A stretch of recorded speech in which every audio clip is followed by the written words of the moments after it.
In this video, we will provide instructions on how to onboard a new university. First of all, log into our Super Admin panel. After login, we are redirected to a page where we have a list of all the universities that are already on board. To onboard a new university, simply click on the Add University button. Just complete this form, as this is the basic information that we need to onboard a new university.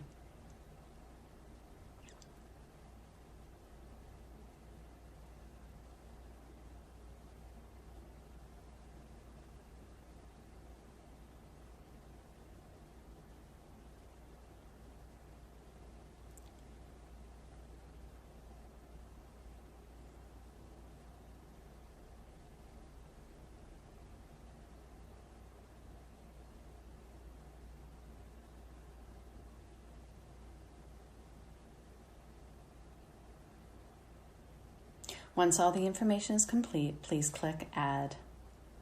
It will take a few minutes to load the information into the system.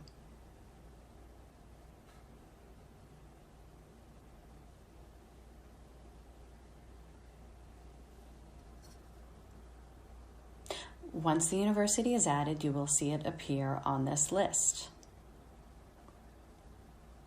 To check the front end panel, please click on the Identifier column link. This is the university's front end panel. We have emailed the login credentials to the entered email address. The email will provide access to the site-specific panel to start listing your courses.